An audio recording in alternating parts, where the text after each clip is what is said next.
13 de noviembre de 1985, miércoles por la noche, Armero, Colombia. Son las 9 de la noche y la ciudad más próspera del Tolima duerme tranquila. Armero era conocida como la ciudad blanca del Tolima, una ciudad de algodón, arroz y café. 29.000 personas viviendo en una de las zonas más fértiles de Colombia. Los niños ya están en cama, las familias terminan de cenar. Algunos vecinos escuchan música en sus patios. La noche es cálida y húmeda como siempre. Hay una tormenta eléctrica en el horizonte, pero eso es normal en esta región. Los rayos iluminan el cielo de vez en cuando. El trueno tapa cualquier otro ruido. A 50 kilómetros de distancia, en lo alto de la cordillera central, el volcán Nevado del Ruiz lleva horas rugiendo. Pero la tormenta tapa el ruido, y nadie en Armero lo sabe. A las 9:09 de la noche el volcán explota. El calor de la erupción derrite el 10% del glaciar que cubre la cima.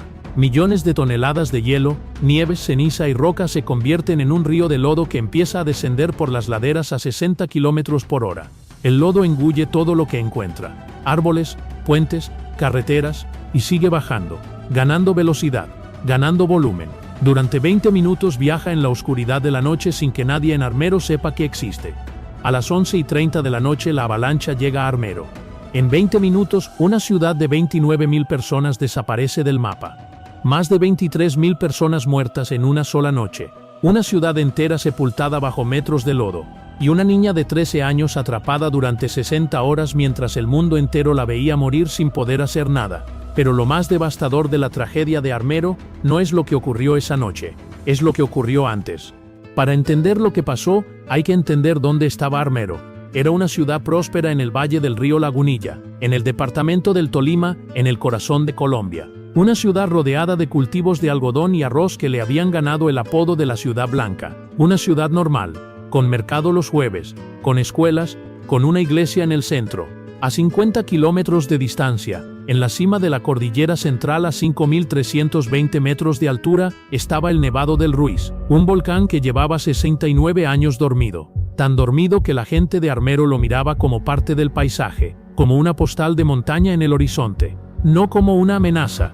Pero el volcán no estaba dormido, llevaba décadas acumulando presión, y desde finales de 1984, los geólogos y vulcanólogos que lo monitoreaban empezaron a detectar señales que no podían ignorarse: terremotos pequeños, emisiones de gases, cambios en la temperatura de las fuentes termales. Todo apuntaba a lo mismo: el Ruiz estaba despertando, y si despertaba con suficiente fuerza, el agua y el hielo del glaciar que cubría su cima se derretiría y bajaría por los ríos hacia los valles, hacia Armero.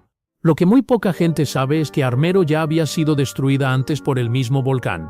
En 1595 y en 1845 el Nevado del Ruiz había generado lahares que arrasaron exactamente las mismas zonas. Los registros históricos existían, los geólogos los conocían. La memoria de lo que aquel volcán podía hacer estaba documentada desde hacía siglos. Pero entre una catástrofe y la siguiente pasan generaciones, y las generaciones que no vivieron el desastre anterior no sienten el miedo de quienes sí lo vivieron. Armero se construyó y creció en una zona que la historia ya había señalado como peligrosa, y nadie que tomaba decisiones en 1985 había nacido en 1845. En septiembre de 1985, 2 meses antes de la tragedia, el volcán entró en erupción por primera vez. Sin magma, solo ceniza y gases. Fue un aviso en voz alta. Los científicos lo interpretaron correctamente. Empezaron a preparar un mapa de riesgo volcánico que mostraba exactamente qué zonas serían afectadas si el Ruiz hacía una erupción real. El mapa señalaba con claridad que Armero quedaría sepultada bajo los lahares, los ríos de lodo volcánico. Ese mapa debía presentarse oficialmente el 12 de noviembre, un día antes de la tragedia. No llegó a tiempo, pero el mapa no era el único aviso. En octubre, varios periódicos colombianos publicaron artículos advirtiendo del peligro. Congresistas alertaron en el Parlamento. El profesor Fernando Gallego había dado conferencias públicas prediciendo exactamente lo que iba a ocurrir.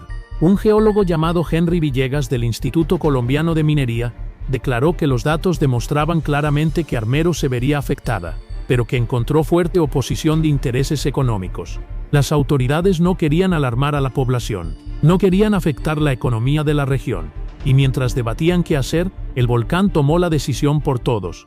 La noche del 13 de noviembre había una tormenta sobre la región. Los rayos y los truenos tapaban cualquier otro sonido. A las 9:00